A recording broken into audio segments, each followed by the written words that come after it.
হুজুর বলবেন চিনেন তো কি করতে হবে? কবে মালিক রে বলেন যে মালিক আপনারে মাফ করে দিয়েছেন, ওই মালিক যেন আমাদেরকেও মাফ করে দেন। আপনাদেরকে একটু মহাব্বত করেছিলাম, ওই মহাব্বতের বদৌলতে মালিক যেন আজকে মাফ করে দেন। ওলামা একরাম পিছনের দিকে ফিরে তাকাবেন, আল্লাহ রাব্বুল আমিন বলবেন কথা বলা লাগবে না, সামনে দাঁড়াইছে যারা সবগুলাকে নিয়ে জান্নাতে যাও। সাহাবী দাঁড়ায় কয় ইয়া রাসূলুল্লাহ সংখ্যায় কত হবে, সংখ্যায় কত? আল্লাহ নবী বলেন সংখ্যা কত হবে আমি জানি না, আকাশের দিকে তাকাও। সাহাবা আজমাইন আকাশের দিকে তাকায়া তারকা গণনা শুরু করে দিলেন। অনেকক্ষণ গণনা করার পরে হয়রান পেরেশান হয়া আল্লাহ নবীর সামনে কয় তারকা গণনা করা আমাদের দ্বারা সম্ভব নয়, ওগো নবীজি মাফ করে দেন। কি বুঝাইতে চাইলেন? আল্লাহ নবী বলে তাহলে শোনো, আল্লাহর আসমানের ভিতরে তারকা রাজির সংখ্যা হবে যত, আমার উম্মতের হক্কানি উলামায়ে কিরামের সুপারিশ পায়া উম্মতের জান্নাতের সংখ্যা হয়ে যাবে তত। এই জন্য আলেমদের সাথে থাকবেন না ভাগবেন? কয় না থাকবেন। থাকতে হলে একটা কাজ করতে হবে, সেটা কি? এই এখন বর্তমান যে সময় সবাইকে কথা বলতে হবে। কি বলবেন বলেন? কথা বলবেন। কি কথা বলবেন? এখন গ্রামে গঞ্জে হাটে বাজারে যে যেখানে থাকবেন বুক ফুলে কথা বলবেন, আর বলবেন বিগত দিনে আলেম মারছো যারা বর্তমানে ওই বিচারের কাঠগড়ায় দাঁড়াইবে তারা। এইভাবে যদি কথা বলতে পারেন কিয়ামতের ময়দানে উলামায়ে কিরাম আপনার জন্য আল্লাহর দরবারে সুপারিশ করবেন ইনশাআল্লাহ। আর বুক ফুলে কথা বলবেন যারা আলেম মারছো, অন্যায়ভাবে আলেমদেরকে ফাঁসি দিছো, অন্যায়ভাবে জেলখানায় আটকে রাখছো, তোদের একটারও রক্ষা হবে না ইনশাআল্লাহ। যেখানে দাঁড়াইবেন সেখানে কথা বলবেন, চায়ের দোকানে হোক, হাটে বাজারে, গ্রামে গঞ্জে, নৌকা ঘাটে, যেখানে সুযোগ পাইবেন আওয়াজ তুলবেন আর বলবেন 5 মে শাপলা চত্বরে হুজুর মারছো যারা, মনে রাখবা ওই রক্ত বৃথা যাবে না। গুজরাটের কসাই মোদি বিরোধী আন্দোলনে এই দেশে যত রক্ত পড়েছে এক ফোঁটা রক্ত বৃথা যাবে না। এইভাবে সাদ বিরোধী আন্দোলনে যত রক্ত বাংলার ফোঁটা জমিনে পড়েছে, মনে রাখবা প্রতি ফোঁটা রক্তের হিসাব পাই পাই করে আদায় করা হবে, পাই পাই করে আদায় করা হবে। এক ফোঁটা রক্ত ছাড় দেওয়া ইনশাআল্লাহ। এই আবেগ আর ভালোবাসা যদি অন্তরে থাকে কথা বলবেন। আর যদি কথা না বলেন, বিগত দিনে উলামায়ে কিরাম যেইভাবে মার খাইছে, আপনারা যদি নীরব থাকেন, সামনে যারা ক্ষমতায় যাবে ওরা আমাদের রক্ত আরো বেশি নিয়ে ওরা হোলি খেলা খেলবে। ওরা মনে করবে হুজুর মারলে তো কিছু হয় না, হুজুর ধরে জেলখানায় ভরলেও কিছু হয় না। সামনের দিনে তামাশা যাতে করতে না পারে কথা বলবেন তো ইনশাআল্লাহ, কথা বলবেন ইনশাআল্লাহ। তাহলে এই আবেগ যদি দিলের ভিতরে থাকে তাহলে মনে রাখবেন এই আবেগটাই কোনো এক সময় জান্নাতের নমুনা হওয়ার সম্ভাবনা আছে। বাজান দিলের কানে কথাগুলো বোঝেন। মুফাসসির ইকরাম বলেন দুনিয়াতে ইজ্জত সম্মান দেওয়ার 2 নাম্বার কারণ ছেলে মেয়ে। বলেন কি? ছেলে মেয়ে। এটা মানুষের জন্য সম্মানের কারণ। 3 নাম্বার দুনিয়াতে সম্মান দেওয়ার কারণ পদ, বিভিন্ন পদে, পুলিশের চাকরি বলেন, র্যাবের চাকরি বলেন, এভাবে সেনাবাহিনীর চাকরি বলেন, গোয়েন্দার চাকরি বলেন, কমিটির সভাপতি, সেক্রেটারি বলেন, এই যে পদগুলা, এ সব পদ কিন্তু একটা সম্মাননা। সবগুলা পদ কি বোঝেন নাই মনে হয়? সম্মান। সব পদই সম্মান, কিন্তু আমরা সম্মান পাই এত সম্মান ধরে রাখবার পারি না। কমিটির সভাপতি হয়েছে, ওর গরমে তো মোহতামিম ঠিক পারি পারে না। বোঝেন নাই মনে হয় কথা? আবার কতগুলো আছে দেখবেন দল ক্ষমতায় আসার আগে আয়া কমিটি ভাঙ্গে দেন। বোঝেন নাই? আয়া কি কয়? কমিটি ভাঙ্গে দেন। ভাঙ্গে দিলে কি হইব? আমি সভাপতি হবো। ও আয়া মাদ্রাসা আওলা লাগাই দিছে, ওই আওলা সারাইতে 3 মাস 4 মাস গোছানি হয় না। আছে না নাই? হ্যাঁ, খালি মাদ্রাসা ভাঙ্গে দেয় নাই মিয়া, বহু মসজিদের কমিটি ভাঙ্গে দিয়া ইমামের চাকরি শেষ, বহু মুহতামিমের চাকরি শেষ। মাহফিলায় বক্তারে বয় রেখে নেতায় ওয়াজ করে। তাহলে আগের গুলা কি অপরাধ করছিল? ওরাও হুজুরে বয় রেখে ওয়াজ করছে, এরা ক্ষমতায় আর আগে শুরু করে দিছে। আপনি কইলেও ঠিক, না কইলেও ঠিক। ওদিন গাজীপুরে প্রোগ্রাম করতেছে, 4টা নেতা উঠে পড়ছে, এক এক নেতা 6 মিনিট, 4 6 24 মিনিট। আমি মঞ্চে বসা পরে আমি খুতবার আগে বললাম তাহলে আগে যারা ছিল তাগর অপরাধ কি? আগের বউ তালাক দিছি, হ্যাঁ চাউল খাইতো, আর ওখানকার বউ তো ধান খায়। বোঝে নাই কথা? বোঝে নাই? তাহলে আগের চরিত্র ছিল যা, এখনের চরিত্র তো খালি খোসা পাল্টাইছে। মনে রাখবেন এদেশে আওয়ামী লীগ আকাম করার কারণে ওদের মামু বাড়ি দিল্লি আর ভারত সবগুলা পলাইছে। কই কথা কয় না? সবগুলো কই বলাইছে? ভারত যায় বলাইছে। আর আমাদেরকে তো সবাই কয় কিছু কইলে পাকিস্তান পাঠাই দিব। তাহলে আমাদের তো পাকিস্তান যাওয়ার জায়গা আছে। তাহলে তোমরা যারা বিএনপি করো, তোমরাও যদি এই দেশে আকাম করে ধরা খাও, যাবে কোন দেশে? কথা বোঝে না। হ্যাঁ, এই জন্য চাঁদাবাজি করার কোনো সুযোগ বাংলাদেশে আর, কথা বলেন, নাই। এই জন্য বাংলাদেশ খুব ঠান্ডা মাথায় চলবে, পরামর্শ ভিত্তিক রাষ্ট্র পরিচালিত হবে। আমরা সংসদের তার ছিঁড়ে ফেলাইছি, আপনারা দোয়া করেন সংসদের তার লাগবে যেই দিন, ওই সংসদে কোরআন তেলাওয়াত হবে সেই দিন, ইনশাল্লাহ। কোন ইনশাল্লাহ? এই জন্য সবাইকে কথা বলতে হবে, মুখ বন্ধ রাখবেন যতদিন, মার খাইবেন ততদিন। এখন কি মার খাইবার চান না? কথা কইবেন? কথা কয় না, কথা কয় না, কথা কইবেন না মার খাইবেন? বহুত খাইছেন মার, এখন দেওয়ার পালা। কথা কয় না, কথা কয় না। হ্যাঁ, আবার অনেকে কয় হুজুর এমনি যে কইতেছেন, আবার যদি আয়া পড়ে লেখে নেন, 100 বছরও সম্ভব না। কয়শো বছরে আপনি আনেন স্টাম্প? 100 বছরও সম্ভব না। দলিল কই? ফেরাউনের পতনের পরে ফেরাউন চেয়ার পায় নাই, নমরুদ পায় নাই, সাদ্দাত পায় নাই, কারুন পায় নাই, আবু জাহেল, উতবা, সাইবা, নজর ইবনে হারেস পায় নাই। ওরা প্রত্যেকেই জালেম ছিল। বোঝা যায় জালেম একবার পতন হইলে আর চেয়ার কপালে, কয় না, চেয়ার কপালে নাই। এই জন্য ওই আশায় যদি আড়াবাকি করে খাও তাহলে লস হইব। অতএব এখনো সময় আছে, দাড়িটা রাইখা জুব্বাটা লাগাই চিল্লা দিয়ে আসো, তো মায়ের থেকে বাঁচার সম্ভাবনা আছে। কথা কয় বাঁচার পথ কয়ে দেওয়ান লাগবো তো। ওরা তো আমাদেরই ভাই, বোঝে নাই। হে দলে গেছে গা, হে দল বুঝেন তো কোন দলে গেছে গা, হ্যাঁ গেছে গা। তারা বাঁচার একটা পথ হলো সুন্দর করে চিল্লা লাগায় মসজিদে যাও, দাড়িটারি করে বাপটা খোসা পাল্টাইয়া একটু ঘুরে বেড়াও, তো মায়ের থেকে বাঁচবা। নাহলে সময় এমন আইতেছে, বাকি যারা আছে নামের প্রথম যদি সরায়াও থাকে, ওরও আতঙ্ক থাকতে হবে এই দেশে। হ্যাঁ, আওয়ামী লীগ নাম তো থাকবেই না। মনে রাখবেন নামের শুরুতে সরায়া যাদের যাদের আছে, এরাও সতর্ক থাকেন। ওই নামে নামে বলে জমে টানে, আয়োজন আপনারাও না ধরে। আগের দিন চলে গেছে, আর টেনশন করে কাম নাই। এদেশ হবে কোরআনের দেশ, আগামের সূরজ কোরআনের সূরজ, আগামের সূরজ এদেশে কোরআন হাদিসের সূরজ। যত ষড়যন্ত্র করা হয়েছে, বর্তমান জমিন আল্লাহ উর্বর বানায় দিয়েছেন। আল্লাহ তাআলা যেন এই জমিন উর্বর রাখেন, জালেম থেকে আমাদের হেফাজত করেন। আমিন বলে আমিন, আমিন। তাহলে বলছিলাম সম্মান দেওয়ার 3 নম্বর জিনিস পথ। পথ বলেন কি? পথ। আর আমরা পথ পাইলে তার হুঁশ থাকে না। এই আজ থেকে 3 জুমা আগে আমার ড্রাইভার সাহেবের জিগান, অনেকে হয়তো বা ফেসবুক ইউটিউবে শুনছেন, আমার মসজিদে ঘড়ি ধরে আধা ঘন্টা মারামারি মসজিদের ভিতরে খুতবার আগে। একটা নাক ফাটছে, একটা ঠোঁট ফাটছে, গাল ফাটছে, কপাল ফাটছে, হসপিটালে নেওয়া লাগছে। মসজিদে মারামারি, রক্ত মসজিদে পড়ছে। কেন? সভাপতির পদ নিয়ে। কি পদ নিয়ে? সভাপতির পদ নিয়ে। চিন্তা করেন, সূরা ফাতিহা জানে না, হেঁটে গেছে সভাপতি হইতো। সেক্রেটারি আজীবন কোরআন তেলাওয়াত ভুল পড়ে, হয়ে গেছে পদের জন্য মারামারি করতো মসজিদে। বোঝেন নাই মনে?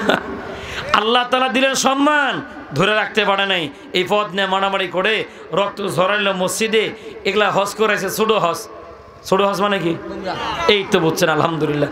ছোট্ট হজ করে সভাপতি আমার একটা হুজুর নামের শুরু থেকে আলহাজ লেখা যাইব। কত ফাঁজি, চিন্তা করেন। ওর নামের শুরুতে কি লিখবো? আলহাজ। আমি বললাম যে এত শখ কেন? বড় হজও করবো, বড় হজ তো দেরি আছে। তাহলে কয়দিন পরে যে মাদ্রাসার কমিটি হইব, আমি তো পদাধিকার বলে সভাপতি। পদাধিকার মানে বুঝেন? হ্যাঁ, আগে ছিল হেরা, এখন হবে এরা। বুঝেন তো কারা? একটু ভালোই বুঝেন আপনারা, খুব ভালো করে বুঝছেন। আমি পদাধিকার বলে যখন সভাপতি হয়ে যাবো, আমার নামের তো গেট আপ নাই। মানে ওর নামের কি নাই? গেট আপ নাই, মানে আলহাজ নাই। হে নামে আলহাজ লিখবো। পরে কইলাম যে আপনি যে আলহাজ লিখবেন সভাপতি হইয়া, তাহলে তো সেক্রেটারি, ক্যাশিয়ার ওরাও লিখবো। ওরা তো অনেক আগে থেকেই লিখতেছে। এরা দেখি মাঝে মাঝে জুব্বা গাইতে ঘোরে, পাগড়ি বান্ধে ঘোরে, কালা বিরা বান্ধে ঘোরে। আমি ভাবলাম মুয়াজ্জিনকে, কিরে এদের এই অবস্থা কে? একা হুজুর বাপ ধরতেছে, কমিটি তাইব। বাপ ধরতেছে, কই আইব? কমিটি দেব, পদে সভাপতি, সেক্রেটারি, ক্যাশিয়ার, 3টা খোসা পাল্টাইছে। পাল্টাই আর এক মুসলিমকে, হুজুর ওর একটা গপ্প আপনারা শোনাই, কারণ এটা শোনালে জাতি উপকার পাইব। আপনারা বলা যা, 64 জেলায় বলা তা। আর বলে দিয়েছে, বলো কি হয়েছে?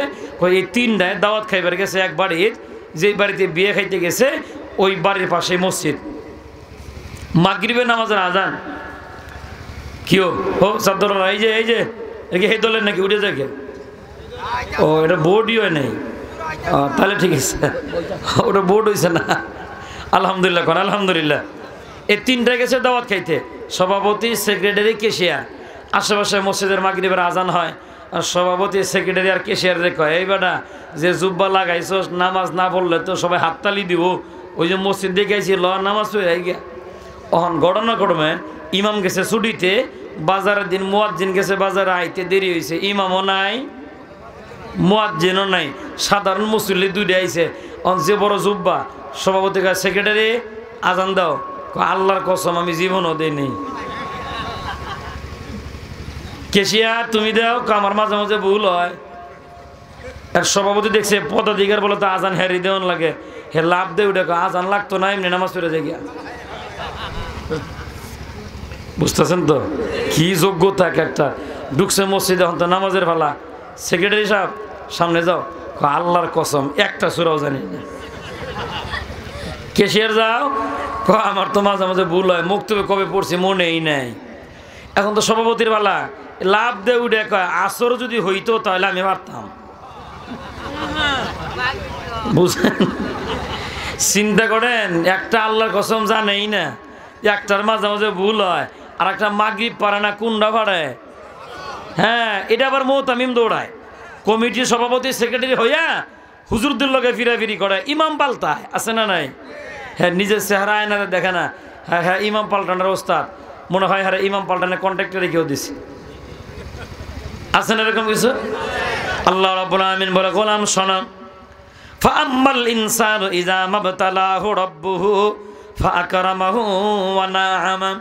আল্লাহ রাব্বুল আমিন বলেন, পৃথিবীর জমিনে কাউকে পরীক্ষা করতে চাইলে আমি আল্লাহ তাআলা তাকে সম্মান দান করে, সম্মান হয় চেহারা দিয়া, না হয় ছেলে মেয়ে দান করে, না হয় তাকে বিভিন্ন পদে দিয়া। এই বান্দা যখন তিনটা জিনিস পায়া অহংকারী হয়ে যায়, এই তিনটা জিনিস তার পতনের কারণ হয়ে যায়। 2 নাম্বার, আল্লাহ রাব্বুল আমিন বলেন, না আমি আল্লাহ পরীক্ষা করতে চাইলে বান্দাকে আমি আল্লাহ তাআলা মাল দান করি। কি দান করেন? আল্লাহ রাব্বুল আমিন মাল দান করেন। মাল পাইলেই বাহাদুরি করা যাবে না বাবা। দুনিয়ার জমিনে অনেক মালওয়ালা এই পৃথিবীতে এমন ছিলেন, লক্ষ কোটি টাকার মালের মালিক হওয়ার পরেও আল্লাহ তাআলা তাকে জাহান্নামের খড়ি বানায় দিয়েছেন। একটার নাম হলো কারুন। কি নাম? অনেক সম্পদওয়ালা। পয়গম্বর যা বললেন, চাচা তো ভাই জাকাত দাও, কারণে কয় বুঝা লই, পণ্ডিত তো কয় বুঝা লই। বাজারে যায় বন্ধু বান্ধব সবার কাছে যায়, কয় টুপিওয়ালা আমার কাছে চান্দা চাইছে। বাজান বুঝে থাকলে বলেন, আল্লাহর পয়গম্বর চাইছেন কি চান্দা না জাকাত? দুইটা কি এক জিনিস? অনেক সময় রাতের বাজে 2টা 3টা, মামুরা লাইট মেরে সিগন্যাল দিয়ে কয় গাড়ি সাইড করেন। আমার গাড়ি চাক্কার ভিতরে লাইট মেরে কয় চাক্কার বিট নাই, 3000 টাকার মামলা নেন। মামু চিনছেন তো? 3000 টাকার মামলা নিয়ে যান। আর এক মামু একে, হুজুর এদিকে আসেন, আপনার বাড়ি রংপুরে, আইসেন তো নেত্রকোনায়, মামলা নিয়ে গেলে 1 মাস পরে এই মামলা ভাঙ্গাইতে আবার আপনার ড্রাইভারকে আসতে হবে। মামলা নেওয়া লাগবে না, স্যারের 2000 টাকা হাদিয়া দেন। কি পণ্ডিত রে বাবা, কি দেন? হ্যাঁ মামু হাদিয়া নিব। হাদিয়ার ঘুষ কি এক জিনিস? হাদিয়ার ঘুষের ভিতরে যেমন তফাৎ, চান্দার জাকাতের ভিতরে এমন। বুঝেন কথা? বুঝেন কি? অন কারণে বন্ধু বান্ধবে কয় জাকাত দিয়ে দেন, জাকাত দিলে মাল পবিত্র হয়। কয় দাঁড়াও, জাকাত তো দিবই না, ওই পয়গম্বরের নামে মামলা করে দিব। অন কারণে বাজারে যাইয়া এক ব্যবসা মহিলা ভাড়া করছে। ব্যবসা মহিলারে কয় টাকা দিলাম, পয়সা দিলাম, ওই পয়গম্বর যখন বয়ান করব তুই শুধু মাঝখানে দাঁড়ায় বলবি এই হুজুরের বয়ান শুনো না, এই হুজুরের চরিত্র খারাপ। নাউজুবিল্লাহ কয় না? কারণ ভাড়া করে নিয়ে গেছে, মজমা চলতেছে, চলতে চলতে চলতে চলতে কারণ শুধু বেড়ে ধাক্কা দেয়, ওঠ ওঠ। বেড়ি তো আর উঠে না, কারণ জোরে ধাক্কা দিয়ে তুলে দিছে। এবার বেড়ি লাভ দিয়ে দাঁড়ায় কয়, এই মুসলমানের দলেরা, আমরা তোমরা গালমন্দ করো না, আমরা তোমরা বচ্ছনা দিও না, আমি কিন্তু দাঁড়াই নাই, কারণ আমার ধাক্কা দিয়ে তুলছে। বুঝেন? যেই মাত্র মহিলা দাঁড়ায় দাঁড়ায় কথা বলে। আল্লাহর পয়গম্বর চিন্তায় পড়ে গেলেন, মজমার ভিতরে মহিলা কেন? জিজ্ঞাসা করো, গো মা তুমি কেন আমাদের মজমায়? বেটি দাঁড়ায় কয়, হুজুর আপনার কাছে আসার অনুমতি দেন। নবীজির সামনে দাঁড়ায় কয়, ওগো আল্লাহর পয়গম্বর আপনার চেহারা এত সুন্দর, এমন সুন্দর চেহারার মানুষ কোনোদিন অনৈতিক কাজে লিপ্ত হইতে পারে না। আপনার চরিত্র খারাপ নয়, খারাপ হলো কারণে চরিত্র। গত রাত্র আমার কাছে আসছিল। ওগো আল্লাহর পয়গম্বর এই যে টাকা পয়সা দেখেন, আমাকে ভাড়া করে আনা হয়েছে আপনার বিরুদ্ধে কথা বলার জন্য। লাগবে না আমার টাকা, দিয়ে দিলাম সব। আপনি আমাকে কালেমা পড়াইয়া মুসলমান বানাইয়া দেন। বেশ্যা মহিলা মুসলমান হয়ে যাওয়ার পরে কারণ দেখছে আমার তো চালান শেষ, কারণে উঠা বাড়ির দিকে রওনা হয়। পয়গম্বর হাতে জামা গোছায়, মুসাফা করবো, বুঝেন? হ্যাঁ হ্যাঁ, এই নবীর মেজাজ নরম না গরম? কেমন গরম? দুইটা রাওয়ায়াত আমি আপনারা শোনাই। একটা রাওয়ায়াতে মনে হচ্ছে আজরাইল ঘরে ঢুকে পড়ছে। পয়গম্বর জিগায়, ঘরের ভিতরে কে? কয় আমি আজরাইল। কেন আসছো? কয় জান কবজ করতে। বাম হাত দিয়ে একটা থাপড়া মাইরা চোখ ফালাইয়া দিছে। এ অনুমতি কই তোর? সালাম কই? আজরাইলের চোখটা বাম হাতে নিয়া মালিকের কাছে যায়, কয় ওগো মালিক কার কাছে পাঠাইলা? এই যে আমার চোখ ফালাইয়া দিছে। রব্বে কারিম জিজ্ঞাসা করে কেন? কয় সালাম দেই নেই, অনুমতি নেই নেই। কাম ঠিকই করছে। হে যে গরম নবী তুই জানোস না? কয় চোখ লাগাই দেন, এবার অনুমতিও নিব, সালামও দিব। আল্লাহ আবার চোখ লাগাই দিয়েছেন, ভালো হয়ে গেছে, সুবহানাল্লাহ। আর একটা রাওয়ায়াত এমন আসছে, আল্লাহর পয়গম্বর দোয়া করে, আল্লাহ বৃষ্টি দাও, বৃষ্টি দাও। 3 বার বলছে বৃষ্টি দাও, বৃষ্টি হয় না। মুনাজাত ছাইরা দিয়া কয়, আল্লাহ তোমার নবুয়ত তুমি ঘুরিয়ে নাও। বুঝলেন? কি মন রাগ, চিন্তা করেন। মানে দোয়া করি, দোয়া কবুল হয় না। কয় আল্লাহ তোমার নবুয়ত তুমি ঘুরিয়ে নাও। আল্লাহ রাব্বুল আমিন ডাক দিয়ে কয়, কালিমুল্লাহ শোনো, নবুয়ত দিয়া তোমাকে নবী বানাইলাম, নবুয়ত ঘুরে নিলে তো তুমি নবী থাকো না। পয়গম্বর কয় ওই নবুয়ত আমার দরকার নাই, যে নবুয়ত পাইলে দোয়া কবুল হয় না। আল্লাহ তাআলা জিবরাইলকে কয়, এ ওরে ভালো করে চিনা রাখিস, ও দোয়া যখন শুরু করব অমনি কবুল করিস। সুবহানাল্লাহ কয় না? এত গরম। ওই পয়গম্বর যখন দেখে ওই যে কারণ ব্যবসা ভাড়া করে আবার পলায়া যাবার চায়, পয়গম্বর আমার হাতা গোছে আর কয় দাঁড়া তোরে ধরতেছি। আল্লাহ তাআলা ডাক দিয়ে কয়, এ পয়গম্বর শোনা, তুমি মাইরে হাত নষ্ট কইরো না, আমি ধরলে তোমার মারা লাগে কেন? কে ধরতে চাইছে? কয় না, কয় না। মনে রাখবেন, আল্লাহ ধরে না, ধরে না, ধরলে আবার ছাড়ে না। আল্লাহ যখন কাউকে ধরে বাবা, জমিন দিয়ে পালায়া যাইবার পারে না, মারের ভয়ে আসমান দিয়ে উড়ে যায়। কথা বোঝেন রে? এটা কে ধরছে কন? আল্লাহ যদি কাউরে ধরে বাবা, দেশি মুরগি বাড়িতে রান্না হয়, খাওয়ার সময় পায় না। কে ধরলে? কয় না, কয় না। পুলিশে ধরলে খাওয়ানোর টাইমে পুলিশে যদি দেখে খাইতেছে, পুলিশে খায়া শেষ করে বয়ে থাকে, তাহলে বোঝা যায় পুলিশে ধরলেও খাওয়ার টাইম দেয়। কথা কয় না? পুলিশে ধরলেও খাওয়ার টাইম দেয়। কিন্তু বাবা আল্লাহ যদি কাউরে ধরে, দেশি মুরগিও কপালে জোড়ে না। রান্না হয়েছে মাগার খাওয়ানোর টাইম নাই, জুতা পায়ে দেওয়ার টাইম নাই, গহনা পরার টাইম নাই, ভালো শাড়ি পরার টাইম নাই। কে ধরলে? কয় না, কয় না। আল্লাহ ধরলে। ওই যে কারণ ব্যবসা ভাড়া করে বাড়ি দিকে রওনা হয়, আল্লাহর পয়গম্বর হাত তুলা ফেলাইছেন, ওগো মালিক ধরতে চাইলাম, ধরতে দাও নাই, মারবো না, তুমি ওরে ধরবা, আমার দোয়া কবুল করে নাও। জমিনকে বলো, জমিন যেন কারণটা আটকে দেয়, কারণ যেন বাড়ি যাইবেন না পারে। এখন আল্লাহর পয়গম্বর যখন দোয়া করছে, যে গরম নবী তো কি মনে হয় কবুল হয়েছে তো? সাথে সাথে আল্লাহ তাআলা জমিনকে বলে, জমিন যা পয়গম্বরের দোয়া কবুল, ওরা ধর। আপনার কি মনে হয় ধরে নাই? হ্যাঁ হ্যাঁ। এখন কারণ দেখা যায়, ডাবতে ডাবতে সেনা পর্যন্ত ডাবা শেষ, 4 হাত পা তুলে পয়গম্বরে ডাকে আর কয়, ওগো পয়গম্বর মাফ করে দাও, মাফ করে দাও, যাকাত দিমু। অন কি দিব? পয়গম্বর কাছে কয় টাকা দিবে? সব দিব। কি দিব? তা আগে তো হিসাব করে দেয় নাই। আর ওহন পয়গম্বরে আগে হিসাব করে দাও নাই, ওহন সব দিবা। কারণ কি? ওহন কারণে হাত তুলা কয়, বাইসে যদি না থাকি মাল দিয়ে করবো কি? বুঝছেন কথা? কি কয় বাইসে যদি না থাকি মাল দিয়ে কর্ম কি এমন কারণ বাবা দুনিয়ায় এখনো আছে।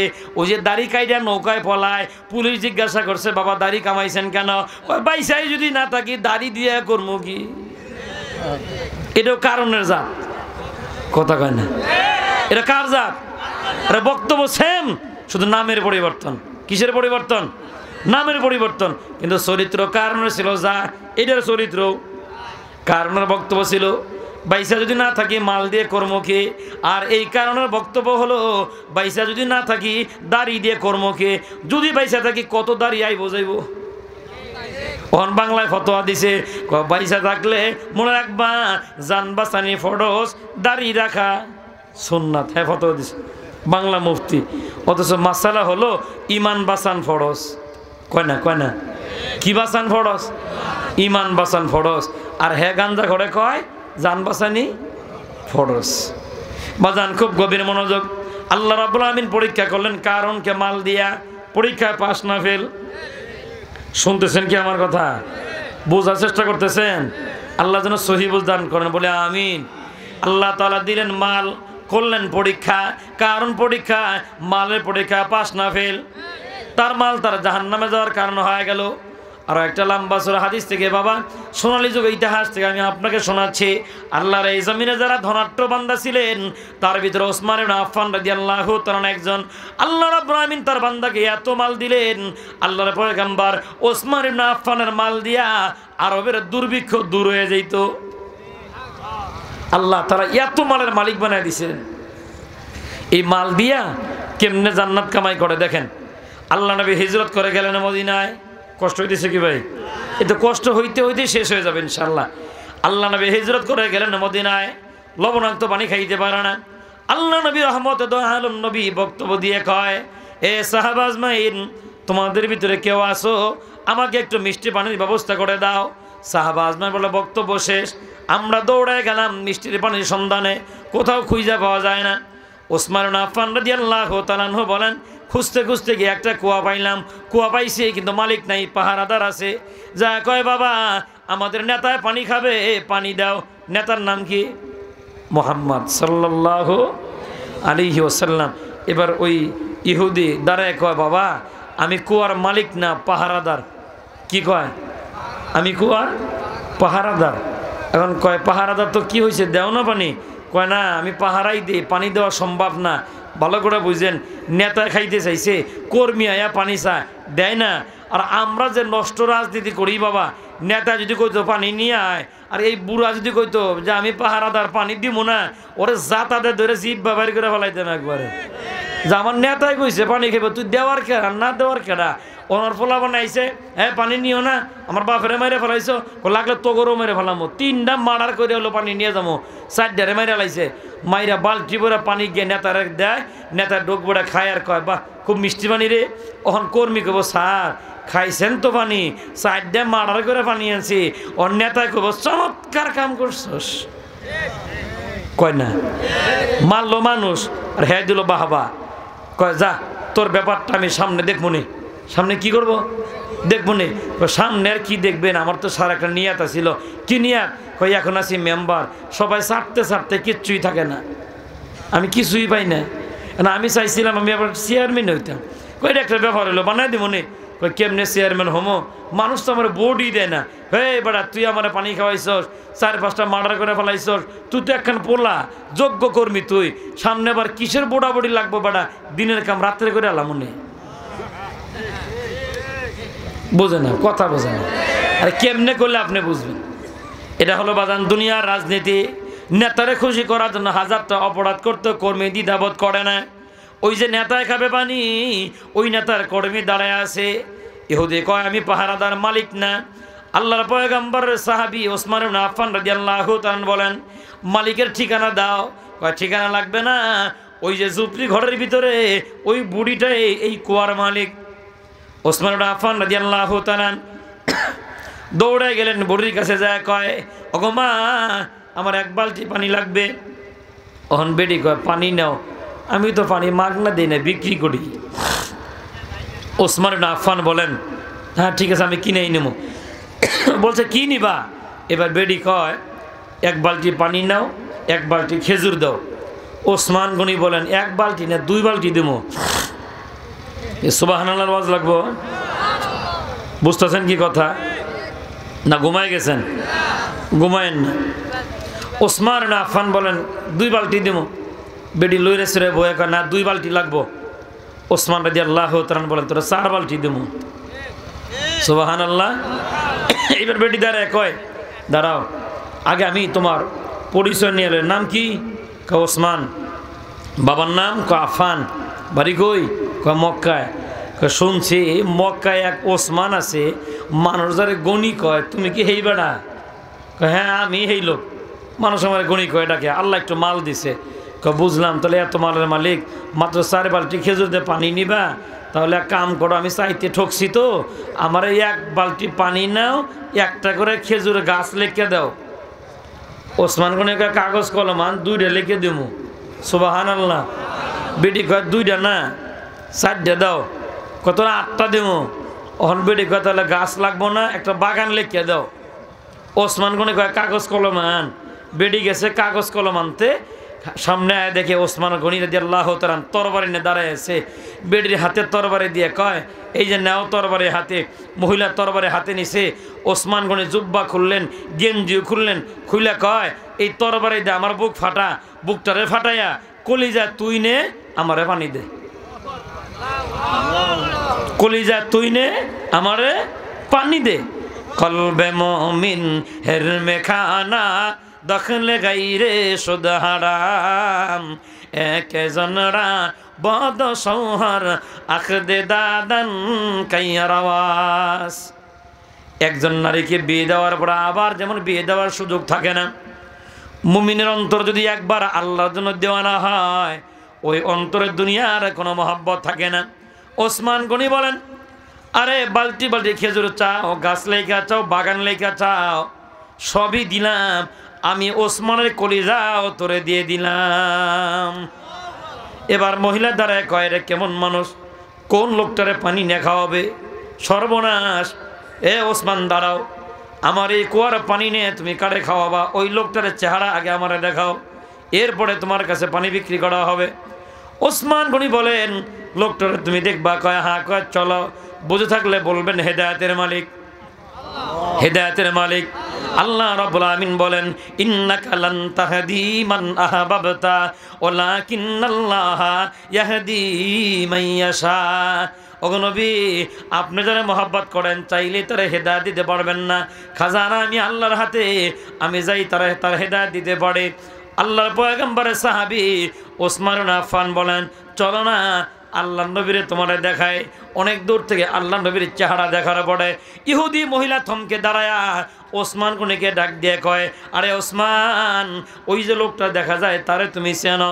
ওসমান গনি থমকে দাঁড়া গেলেন আর বলতেছেন, নগো মা শোনো, ওই লোকটারে পানি খাওয়ানোর জন্য একবার তোমার বালতি বড়া খেজুর দিবার চাইলাম, একবার গাছ লেখা দেই, একবার বাগান লেখা দিবার চাইলাম, শেষ পর্যন্ত আমার কলিজা দিয়া পানি আইনা ওই লোকটারে খাওয়াইতে চাইলাম। চেহারা দেখা মাত্রই ওই ইহুদি মহিলা ডাক দিয়ে কয়, ওসমান শোনো, ওই লোকটা যদি আমার কুয়ার পানি খায়, টাকা লাগবে না, এমনি দিয়ে দেবো। দিল থেকে কইছেন সুবহানাল্লাহ। কয়ে থাকলে আর একবার কোন দরদ নিয়া। আল্লাহর পয়গম্বর দাঁড়ায় দাঁড়ায় বয়ান করতেছেন, ইহুদি মহিলা দূর থেকে দেখে আর বলে, ওসমান আমার আর একটু কাছে নিয়ে যাও। আল্লাহ যেন জিব্রাইলে ডাক দিয়ে কয়, এই মহিলার হেদায়েতের খাতার রাখল। আল্লাহর পয়গম্বরের সামনে দাঁড়ায় চেহারার দিকে তাকায় আছে কেন?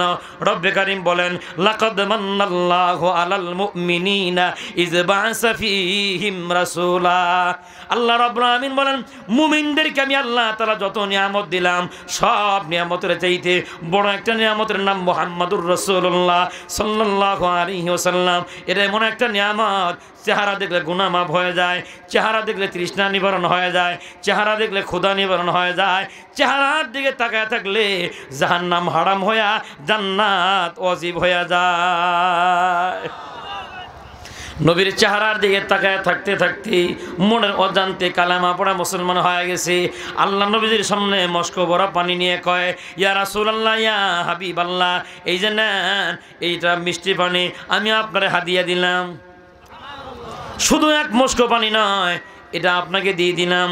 আমার যেই কুয়া থেকে পানি উঠে আনা হয়েছে, আমার পুরো কুয়াটাও আপনার জন্য হাদিয়া দিয়ে দিলাম। আল্লাহ নবীর সাহাবী ওসমান ইবনে আফফান রাদিয়াল্লাহু তাআলা দাঁড়ায় দাঁড়ায় কাঁদতেছেন। সাহাবা আজমান জিগায়, ওগো নবীজি, আপনার সাহাবী ওসমান কেন কাঁদেন? ওসমান তো আপনার জান্নাতের বন্ধু। আপনি বলেছেন প্রত্যেকটা নবীর জন্য একটা করে জান্নাতের ভিতরে বন্ধু হবে, আপনার জান্নাতের বন্ধু হবে ওসমান। ওগো নবীজি, ওই যে ওসমান দাঁড়ায় দাঁড়ায় কাঁদতেছে, কেন কান্দে? নবী বলেন জানি না। দৌড়ে গেলেন ওসমান ইবনে আফফানের কাছে, বাম হাত দিয়ে চেহারা চোখের পানিগুলো মুছে দিয়া আল্লাহর পয়গম্বর বলেন, ওরে ওসমান, দাঁড়ায় দাঁড়ায় কাঁদতেছো কেন? ওসমান ইবনে আফফান বলেন, কিছু কোনো কথা বলে না, আকাশের দিকে একবার তাকায় আর একবার নবীজির দিকে তাকায়। ওসমান ইবনে আফফান বুঝাইলেন, আমি বলতে পারবো না, মালিকরে বলেন, মালিক যেন বলে দেয়। হাদিসে আসছে, নবী একবার ওসমানের দিকে তাকায়, একবার বুড়ির দিকে তাকায়, আর একবার আকাশের দিকে তাকায়। বুঝে থাকলে বলেন, নবী বারবার এক এক দিকে কেন তাকায়? কেউ না জানলেও কে জানেন? আল্লাহ রাব্বুল আমিন বলেন, জিব্রাইল তাকায় দেখ, কোন নবী আকাশের দিকে তাকায় আছে। এ জিব্রাইল, আমার এই বন্ধু যখন তার মায়ের পেটের ভিতরে, মা আমেনা থেকে মাওয়াহিদুল লুদুনিয়া কিতাবের নাম 2 নম্বর খণ্ডের ভিতরে পাবেন।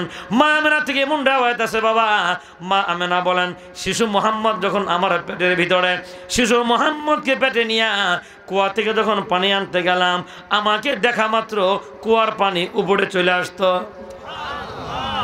মা আমেনা বলেন, বালতি ছাড়তাম কুয়ার ভিতরে, ঢেউ হইতো, আওয়াজ হইতো পানির ভিতরে, ওই পানি যেন আমাকে ডাক দিয়ে বলতো, ওগো আমেনা, বড় লজ্জায় ফালায় দিলা।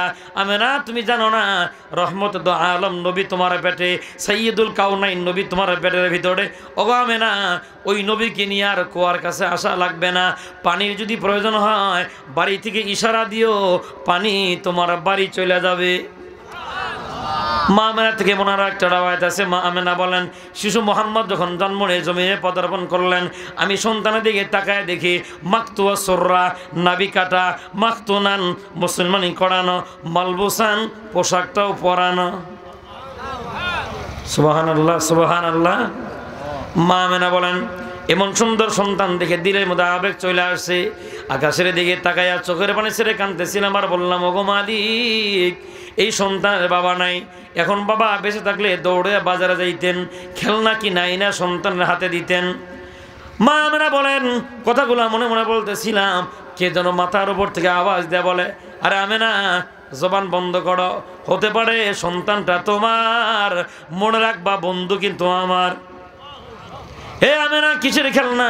আব্দুল্লাহ দুনিয়া পয়সা থাকলে কাঠের তৈরি খেলনা আনতো, মাটির তৈরি খেলনাই না বন্ধুর হাতে দিত। বন্ধু যেহেতু আমার, বুঝবো আমি আল্লাহ। ওগো আমেনা, অপেক্ষা করো, সূর্য ডুবতে দাও, খেলনা আসমান থেকে আমি আল্লাহ পাঠাইয়া দিব। সিরাতের কিতাবের ভিতরে পাওয়া যায়, আল্লাহ নবীর হাদিসের বর্ডার দিয়া থানবী রহমাতুল্লাহি আলাইহি লেখেন, মা আমেনা থেকে এমন রেওয়ায়াত আসছে বাবা। মা আমেনা বলেন, বড় কৌতূহলী নয়ন নিয়া সূর্য ডুবার পরে আকাশের দিকে তাকায় রইলাম। মা আমেনা বলেন, আকাশের দিকে তাকায় দেখি আকাশের চাঁদ আকাশে নাই, গেল কোথায়? মা আমেনা বলেন, বাচ্চার মাথার দিকে তাকায় দেখি আকাশের চাঁদ আমার ছেলের মাথার কাছে ঝুলতেছে। সুবহানাল্লাহ।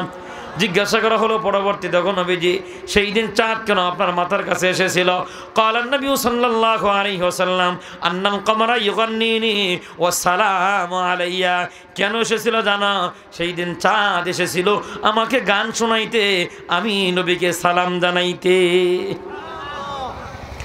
কথাগুলো স্মরণ করায় দিয়ে আল্লাহ বলেন, জিব্রাইল তাকায় দেখ, যেই নবী জন্মের আগে পানি উপরে উঠায় দেই, নবীর জন্মের পরে আমি আল্লাহ নিজে খতনা করায় দেই, আমি আল্লাহ নিজে নাভিটা কাইটা দেই, পোশাকটারে পড়ায় দেই, আসমান থেকে খেলনা পাঠায় দেই।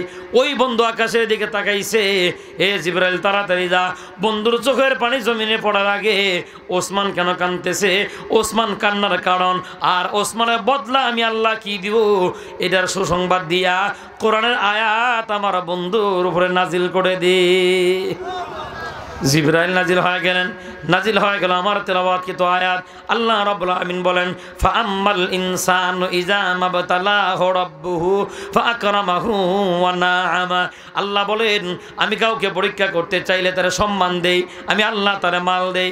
আল্লাহ তাআলা যেন বুঝাই দিলেন, ওগো নবীজি এই যে ওসমান কাঁদতেছে, ওসমান মাল দিয়া পানি কিনতে পারে নাই। সুবহানাল্লাহ।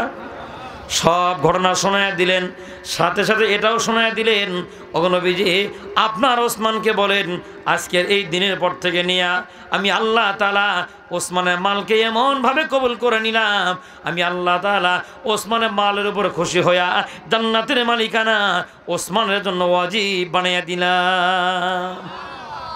ফাআম্মাল ইনসানু ইযা মাবতালাহু রাব্বুহু ফাআকরামাহু ওয়া নাআমা। আল্লাহ পরীক্ষা করার জন্য কাউকে মাল দেয়, এজন্য বাদান সতর্ক থাকতে হবে। আমার আপনার মাল যেন কারণের মতো জাহান্নামে যাওয়ার কারণ না হয়, আমার আপনার মাল যেন জান্নাতে যাওয়ার কারণ হয়। আমিন বলে না আমিন। এখন বলবেন হুজুর আল্লাহ তাআলা আমারে মাল দিলেন, ছেলে সন্তান দিলেন, চেহারাও সৌন্দর্য দিলেন, আবার বিভিন্ন পদও আল্লাহ দিলেন, ধরে রাখতে হলে আমাকে কি করতে হবে? থানবী রহমাতুল্লাহি আলাইহি বলেন যদি বাঁচতে চাও বেশি বেশি মালিকের কাছে দোয়া করো। কি করো? কয় না দোয়া। দোয়া কেন? থানবী রহমাতুল্লাহি আলাইহি বলেন দোয়া এমন বড় হাতিয়ার, দোয়ার মাধ্যমে আল্লাহ তাআলা অসম্ভবকে সম্ভব বানায় দেয়। কিসের মাধ্যমে? কোন? দোয়া। থানবী রহমাতুল্লাহি আলাইহি লেখেন দোয়ার এত পাওয়ার, তুমি দোয়া করে হতাশ হইও না। এমন হতে পারে ওই মালিক 20 বছরের পরে হলো তোমার দোয়াটা কবুল করে নেবেন। থানবী রহমাতুল্লাহি আলাইহি লেখেন আল্লাহর একজন বান্দি তার পেটে বাচ্চা আসা মাত্রই মান্নাত করে ফেলছেন, ওগো মালিক আমার পেটের বাচ্চা যদি ছেলে সন্তান হয় আমি মাদ্রাসায় পড়াইয়া কোরআনের হাফেজ বানাবো। সুন্দর একটা মান্নাত করে ফেলছে বাবা। ঘটনাক্রমে ছেলে হওয়ার পরে দিছে নিয়ে মাদ্রাসায়, বড় আলেম হয় নাই, হাফেজও হয় নাই, বড় নষ্ট হয়ে গেছে। এখন মায়া চিন্তা করলেন ছেলেকে বিয়ে করে দিলে মনে হয় আর আমার কোনো ঝামেলা হবে না। সুন্দর একটা মাইয়া দিয়ে বিয়ে করে আনছে বাবা। বিয়ে করে আনছে মানে একটা বুদ্ধিজীবী মনে হয় কিনে আনছে। কি জীবী? কেন? এই ছেলেরে বুঝায় এত কষ্ট করে কামাই করে ছোট ভাই বেড়াদার পড়ালেখা করার লাগে কেন? দ্রব্যমূল্যের ঊর্ধ্বগতি, যেই দেশে 80 টাকা করে আলু কেনা লাগে, বোনের কাপড় না দিলেও তো চলে, ও পণ্ডিতের মতো কথা কয় মনে হয় আর 2 বছর লেখাপড়া করলে উকিল হয়ে যেত। বোঝে নেই? এমন পণ্ডিত মার্কা মহিলা আপনাদের এলাকায় আছে। ছেলেরে বোঝায় আর কয় তোমার মা বুড়ি মানুষ, ঘরটা নোংরা করে রাখে, পরিবেশ বোঝে না, তোমার মায়ের ঘর থেকে বাড়ি করে আর এক ঘরে রাখো। বউ কয়, ছেলেরে কয়। আর ছেলেও তো চিন্তায় পড়ে গেছে, হারে আমার মায়ের তো এখন আর দরকার নাই, আমার তো এখন শুধু ডিব্বা হইলেই চলে। ডিব্বা বুঝেন তো মানে কি? খাদ্যমন্ত্রী, বুঝছেন এখন? হ্যাঁ, আমার বউ হইলেই চলে, আমার তোর মায়ের দরকার নাই। ছেলে গিয়ে মায়ের ডাক দিয়ে কয় ওগো মা, এই যে তোমার বউর এক দফা দাবি, তুমি এই ঘরে থাকলে হ্যাঁ সংসারই করতো না, তুমি অন্য ঘরে চলে যাও। নাউজুবিল্লাহ বলেন না? আছে এরকম সন্তান আপনাদের এলাকায় আছে? ভাই আসলে আমি মানুষের সাথে খুব বেশি মিশি, কেন জানেন? আমি কিন্তু আসলে খালি বক্তা না, এই ওয়াজ করা এটা আমার পেশা না, এটা আমার নেশা। শীতকাল আইলে ঘুম ধরে না, পাবলিক ছাড়ে না, এই জন্য একটু ঘুরে বেড়াই। কিন্তু আমি পেশায় একজন অ্যালোপ্যাথি ডাক্তার, সারাক্ষণ আমি ওই কামই করে বেড়াই, ডাক্তারি করি। এই ডাক্তারি করার সুবাদে সন্ধ্যার পরে এক মহিলা আসছে, আসরের পরে আইসা কয় বাবা আমার এই জায়গায় সেলাই দেওয়া লাগবে। কি হয়েছে আর বলে না। পরে সাথের লোক বলছে যে তার ছেলে লাঠি দিয়ে ফিটনা দিয়ে ফাটাই ফেলাইছে। ছেলে মারছে কাটে, মায়েরে 4-5টা সেলাই দিছি দিয়ে বলছে আপনি বাড়ি যান, ওষুধ নিয়ে পড়ে আমি ভিড় কমলে পড়ে আসতেছি। সন্ধ্যার পরে মাগরিব পড়ে না ভুল বললাম, এশার নামাজ পড়ে ওষুধ নিয়ে এই বেডির বাড়ির যাইতেছি। ঘরে ঢোকার আগেই দেখি উঠানের ভিতরে একটা লাঠি দেখা যায়। চিন্তা করলাম এটা দিয়ে মারলো কিনা। আর আমি সেলাই দেওয়ার সময় খুব খেয়াল করছিলাম সেলাইটা লাগে না, মানে চামড়া অনেকটা নাই, খুব কষ্ট করে সেলাইটা দেওয়া লাগছে, টাইনে টেনে চামড়া আইন না, চামড়া গেল কই। পরে ওই লাঠি হাতে নিলাম, দেখি লাঠির মাথা কাঁটাযুক্ত লাঠি, চামড়াটা লাঠির মাথা এখন লাগিয়ে দিছি, মায়ের হাতের চামড়া লাঠির ভিতরে। পরে লাঠি হাতে না বললাম তুই বাইর, এই লাঠি দিয়ে আজকে তোর জীবন শেষ করে দেবো। ওই মহিলা দৌড়ে আমার জোড়া দিচ্ছে, বাবা বাবা তুমি আমার আব্বা লাগো, আমার ছেলের মাইরো না। আমি ওটা মাফ করে দিছি। ওর নাম কি? কয় না এর নাম কি? কপাল ভরা ফলারা কিচ্ছু বোঝে না। এই ছেলে মায়ের কাছে যায়, কয় মা তোমার বউ থাকবে না ঘরে, তুমি অন্য জায়গায় চলে যাও গা। মায়ে কয় ঠিক আছে বাবা চলে যাই। কিছুক্ষণ পরেই মায়ে আসছে একটা ফল নিয়ে, ফল নরম ফল, আয়া কয় বাবা এই ফলটা বুকের মাঝখানে রেখা সারা রাত ঘুমাইবা, সকাল হইলে ফলটা আমারে দিয়ে দিও, আমি তোমার বাড়ি না গোটা গ্রাম ছেড়ে চলে যাব। ছেলেও খুশি, পুত্রবধূ খুশি। দুইজন মানুষ মিলে যদি একটা ফল যদি বুকের মাঝখানে রাখিয়া গল্প করলে তো রাত কাটাই দেওয়া সম্ভব। মাঝখানে ফল রাখিয়া দুইজন গল্প করে, মনে অজান্তে কখন ঘুমায় গেছে জানেই না, পিঠে চাপা লাগিয়ে গইলা ফল পানি হয়ে গেছে। সকালবেলা মা আসছে, এক বাবা আমার ফল ফেরত দাও। তখন ছেলের চেহারা মলিন করে, মা কি যেন বুঝাইতে চাইলে আমি তো বুঝি নেই, ফল তো রাখছিলাম বুকে, পিঠের চাপা লাগে গলে পানি হয়ে গেছে। তখন মা কান্দার ডাক দেয়া কয়, বাবা বোঝো নাই, গর্ভের ভিতরে তোমার বয়স যখন 6 মাস, 6 মাস থাকাকালীন তোমার বাবা দুনিয়া থেকে বিদায় হয়ে গেলেন। মানুষের বাড়ি বাড়ি কামলা দিয়া ভিক্ষা করে ঘরটা করছিলাম বাবা, সুখে শান্তিতে তোমারে নিয়ে থাকবো বলে এই ঘর থেকে আমাকে তাড়াইয়া দাও, চলে যায়। তুমি মনে রাখবা, একটা রাত ফলটা দিলাম তোমার বুকের ভিতরে রাখার জন্য পারো নাই। এ বাবা আমি তোর এমন মা, দুনিয়ার জমিনে তোর মতো সন্তানকে আমি মা 2টা বছর বুকের মাঝখানে রাইখা 2 বছর সারা রাত ঘুমাইছিলাম।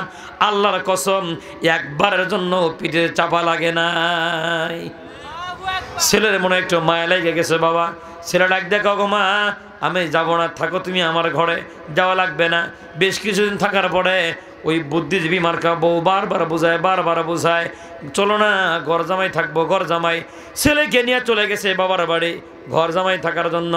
মনে রাখবেন বাবা, আল্লাহর জমিনে এমন কিছু গুনাহ আছে যে গুনাহের জন্য আল্লাহ ছাড় দেয় কিন্তু ছেড়ে দেয় না। যুবক চলে গেছে বউ নিয়া, 20টা বছর হয়ে গেছে, মায়ের কোনো খবর নেয় না। 20 বছর পরে আল্লাহ রাগ হয়ে গেলেন। থানবী রহমাতুল্লাহি আলাইহি লেখেন, আল্লাহ রাব্বুল আমিন দুরারোগ্য ব্যাধি দিয়ে দিলেন। রোগটা এমন রোগ হয়ে গেছে, শরীর দিয়ে দুর্গন্ধ, গোশত খইসা পয়সা পড়ে যায়। এই রোগ হলে বউ কি বিছানায় রাখবো? বউ রাখে না, শ্বশুরবাড়ি কেউ তারে ভালো পায় না, লাত্তি দিয়ে তাড়ায় দিছে।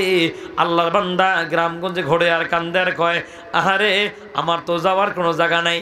থানবী রহমাতুল্লাহি আলাইহি লেখেন, একজন আলেমের সাথে দেখা হয়ে গেছে। ওরে আল্লাহর বান্দা, গভীর রাতে তুমি দাঁড়ায় কেন কাঁদতেছো? আল্লাহর বান্দা ডাক দিয়ে কয়, আমার যাওয়ার জায়গা নাই, এই জন্য কাঁদতেছি। হুজুর ডাক দিয়ে কয়, তোমার যাওয়ার জায়গা নাই, দুনিয়ার জমিনে কি তোমার মা আর বাবাও নাই? ছেলে কান্দের ডাক দিয়ে কয়, জন্মের আগে থেকেই বাবা নাই, জন্মের পরে মা ছিল, 20 বছর ধরে মায়ের লগে যোগাযোগ নাই, এখন কি মায়ের কাছে গেলে মা আমারে মাফ করে দিবে? ওই আলেম বেচারা ডাক দিয়ে কয়, বেটা শোনো, 20 বছর নয় 50 বছর যদি মায়ের কোনো খবর না নাও, মাপ চাওয়ার জন্য যদি মায়ের দরজায় দাঁড়িয়ে যাও, একটা বার শুধু মা কয়ে ডাক দিবা, তোমার মা তোমারে মাফ করে দিবি। হে মেয়ে যাও, তুমি তোমার মায়ের কাছে ফেরত যাও। আল্লাহর বান্দা বুক বড় আশা নিয়ে চলে গেলেন নিজের গ্রামে। 20 বছরের ব্যবধানে নিজের বাড়ি চিনে না, আরো হাউমাউ করে কাঁদতেছে আর কাহারে বাড়ি চিনি না, মারে কেমনে চিনবো রাতের আধারে। চিৎকার করে কান্দে। ওর চিৎকারের কারণে হাজারো যুবক ওই গ্রামের মুরব্বীদের ঘুম ভেঙে গেছে। অনেক মানুষ দৌড়ে আসে, কয় মিয়া কান্দতেছে কেন, বাড়ি কই? কয় আমার বাড়ি তো চিনি না। আমার মিয়া বাড়ি চেনো না? বাবার নাম কি? আমার বাবার নাম অমক। এই মিয়া তুমি সেই কুলাঙ্গার ছেলে, 20 বছর আগে মা ফালায়া শ্বশুর বাড়ি ঘর জামাই থাকলা? কয় হ্যাঁ বাবা, আমি সেই কুলাঙ্গার ছেলে, আমার মায়ের কাছে ক্ষমা চাওয়ার জন্য এসেছি, বাবা একখানা সুযোগ করে দাও। এই মেসেনো নাই, এই যে বাগান বাড়ি এটাই তোমাদের বাড়ি ছিল, তোমার মা ক্ষুধার তাড়নায় বাড়ি বিটা বিক্রি করে দিছে, 10 বছর ধরে তোমার মা ভিক্ষা করে খায়। আমরা শুনেছি তার নাকি একটা ছেলে সন্তান ছিল, ওই ছেলের কারণে কাঁদতে কাঁদতে কয়েকদিন ধরে তোমার মা অন্ধ হয়ে গেছে, এখন ভিক্ষাও করতে পারে না। ওই যে ঝুপড়ি ঘরটা দেখা যায়, ওই ঝুপড়ি ঘরে তোমার মা থাকে, রাতের আধারে হাউমা করে কান্দে।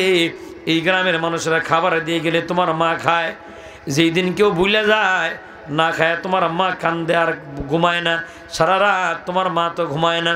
ছেলের দিলের ভিতরে আরো বেশি মায়ের উদ্বেগ হয়ে গেছে, দৌড়ে চলে গেছে দরজার সামনে দাঁড়ায় দেখে একজন বুড়ি মানুষ 2 রাকাত করে নামাজ পড়ার দোয়া করে, ওগো মালিক আমাকে একটা সন্তানের মা বানাইছিলা, এখন যদি আমি মারা যাই এই গ্রামের বেগানা পুরুষেরা যুবকেরা কবরে নাইমা আমারে কবরে সহায় দিবে।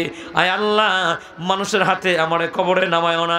আমার যে একটা ছেলে সন্তান আছে 20টা বছর ধরে দোয়া করতেছি, আয় আল্লাহ আমি মায়ের দোয়া কবুল করে নাও, আমার বাবাটারে বাড়ি তাই না দাও, কামাই খাওয়ার আশা নাই, ছেলে যেন আমারে কবরে নামাইতে পারে।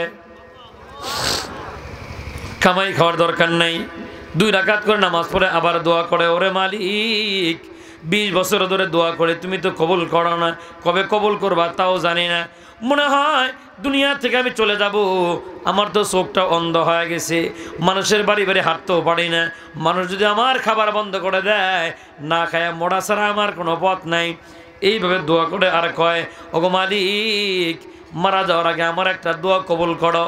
20টা বছর হয়ে গেল আমার বাবার মুখে একটা মা ডাক আমি শুনতে পারি নাই, ওগো আল্লাহ আমার আব্বাটারে তুমি বাড়িতে আইনা দাও, আমার সন্তান যদি বাড়িতে আসে আমি ওর কামাই খাবো না, ওরা আমি ধমকও দিব না, শুধুমাত্র একবার মনটা যেন মা ডাক শুনতে পারে।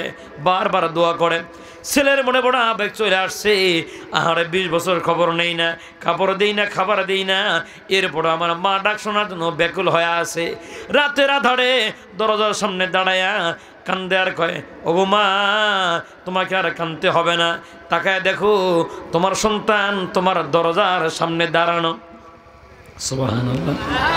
থানবী রহমাতুল্লাহি আলাইহি লেখেন যে এই মহিলা বিছানা থেকে উঠতে পারে না, হাঁটতে পারে না, ওই লোকটা লাভ দিয়ে দাঁড়ায়া 2টা হাত এমনি পাইতে দিয়ে কয়, আহারে কে রে বাবা তুই আমার মা কয়া ডাক দিলি, 20টা বছর হয়ে গেল মা ডাক কানের ভিতরে আসে নাই রে বাবা, এ বাবা তুই আমার মা কয়া ডাক দিছস, আয় তুই আমার বুকের ভিতরে আয়, ওই যে দেখ দরজাটা খোলা রাখছি বাবা, আজকে খোলা রাখি নাই, 20টা বছর ধরে একটা বার মা ডাক শোনার জন্য 20 বছর ধরে আমি তোর মা দরজা খুইলা ঘুমাই।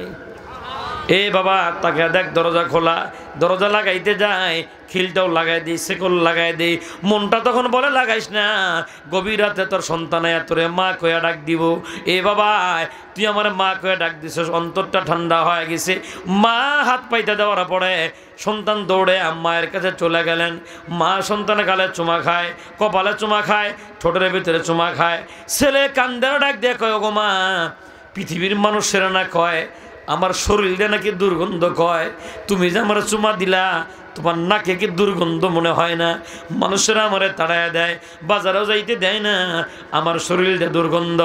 মা আরও চিৎকার করে কান্দে আর কয়, ওরে বাবা এমন সময় ছিল আমার কোলে তুমি পায়খানা করে দিলা, ঘরের সবাই নাকের ভিতরে রুমাল দিয়া খাবারের প্লেট রাইখা দৌড়ে বাড়ি চলে গেছে, আমি তোর এমন মা সেই দিন পায়খানার দুর্গন্ধ আমার নাকের ভিতরে গন্ধ লাগে নাই।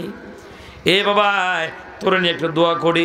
মা সন্তান জড়ায় ধরে কান্দার কয়, ওগো আসমানের মালিক আমার আর একটা দোয়া কবুল করো, 20 বছর পরে একটা দোয়া কবুল করে নিছ, আর একটা দোয়া তুমি কবুল করে নাও। আয় আল্লাহ মনে হয় নির্ঘাত আমি মরে যাব, চোখটা আন্দা বানায় দিছ, আর কয়দিন দুনিয়ায় বাঁচবো, ওরে মালিক আমার দুনিয়াতে আর কয়েকদিন যদি হায়াত বাইসা থাকে, আমার ওই হায়াতগুলা আমার সন্তানকে দিলাম, আমার ওই হায়াতের বিনিময় আমার ছেলেকে সুস্থ বানায় দাও। কথা বলে মা এমন একটা সিজদা লাগাই দিছে রে বাবা, মা কান্দার কো, আল্লাহ হয় আমার ছেলেকে সুস্থ করো, না হয় দুনিয়া থেকে আমার নিয়ে যাও, আমি মা সিজদা থেকে মাথা তুলব না। থানবী রহমাতুল্লাহি আলাইহি বলেন, মা জমিনে সিজদা দেওয়া অবস্থায় থাকতে থাকতে আল্লাহ তাআলা তার সন্তানের অসুখ মাফ করে দিছেন। এখান থেকে 2টা জিনিস বোঝা যায় বাবা। 1 নাম্বার দেরিতে হলো আল্লাহ দোয়া কবুল করে, বলেন বলেন, দেরিতে হলো আল্লাহ দোয়া কবুল করে। 2 নাম্বার দুনিয়ার জমিনে মা বাপ যে দোয়া করে মা বাবার দোয়া কবুল হয়ে যায়। মা বাপ এমন একটা নিয়ামত বাবা, হারাইছেন যারা বুঝবেন তারা, তাম পৃথিবীর মালিক হয়ে যাইতে পারেন বাবা, সারা দুনিয়া বেচলেও মা কিনা নেওয়া সম্ভব না। ছেলে যদি হারায় যায় বাবা, ছেলে আল্লাহ চাইলে তো ছেলে পাওয়া সম্ভব, মাল হারায় গেলে মালের মালিক হওয়া